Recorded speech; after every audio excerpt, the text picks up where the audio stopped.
Hello student, welcome to my YouTube channel विजनर math में आपका हार्दिक स्वागत है। अगर आप भी इस टेग्नोमेट्री से डरते हैं तो आज आपको हम समझाने वाले हैं कि sine cos tan cot sec cosec को कैसे डिफाइंड करते हैं, यानी इनमें क्या इनका फार्मूला क्या होता है, या फिर कोई ट्रायंगल दिया हो तो हम इसे कैसे सॉल्व करें कि हमको साइन थीटा प्राप्त हो जाए या फिर टैन थीटा प्राप्त हो।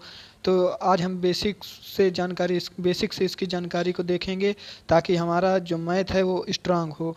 तो क्लास टेंथ के लिए विशेषकर है कि सबसे पहले हम इसके लिए इसको सीखने के लिए एक ट्रायंगल बनाएंगे। हम राइट एंगल ट्रायंगल बनाएंगे, यानी समकोण त्रिभुज पहले बनाएंगे। हमारा समकोण त्रिभुज बन गया। अब इसकी नेमिंग कर देते हैं। हमारा ऊपर का सिरा हम मान लेते हैं ए, और इसको बी और इसको सी। यानी हम इसमें यदि हम इस सी का कोण मानते हैं थीटा, तो हमारा जो आधार होगा वो आधार होगा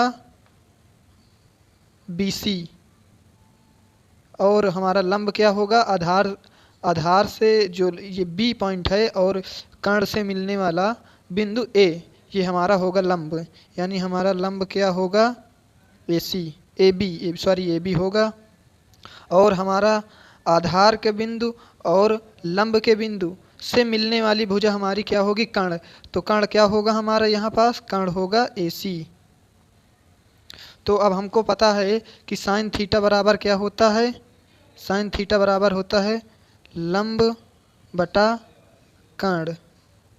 तो अब हमारा इसमें साइन थीटा क्या आएगा, ए बी अपान ए सी।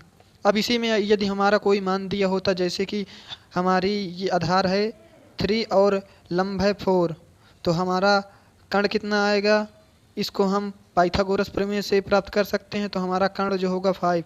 अब इसी में अगर हम देखें तो साइन थीटा का मान कितना आ जाएगा, साइन थीटा इज इक्वल 4/5।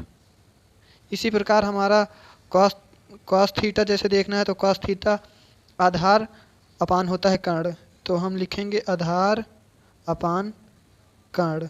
तो आधार हमारा क्या है, आधार है हमारा बी सी, तो बी सी अपान ए सी। तो इसका आंसर कितना आएगा, 3 तो कॉस थीटा इज इक्वल 3/5।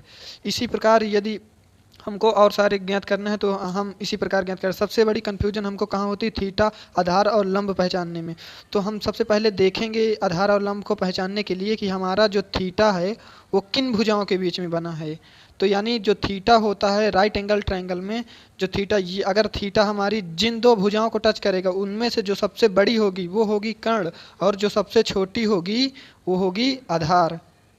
इसी प्रकार इसको घुमा लेते हैं। यदि हमने थीटा ए को माना तो इसमें हमारी कौन सबसे बड़ी है, ये वाली भुजा हमारी सबसे बड़ी है, और सबसे छोटी कौन सी, ये वाली। तो अब हमारा आधार क्या होगा, हमारा आधार इस तरह में हो जाएगा ए बी, और हमारा जो कर्ण होगा, कर्ण तो ए सी ही रहेगा, क्योंकि ए सी जो है वो सबसे बड़ी भुजा है। इसलिए हमको समझने में परेशानी होती है। जिन दो भुजाओं को हमारा थीटा टच कर रहा होगा उनमें से एक कर्ण होगी और दूसरी आधार।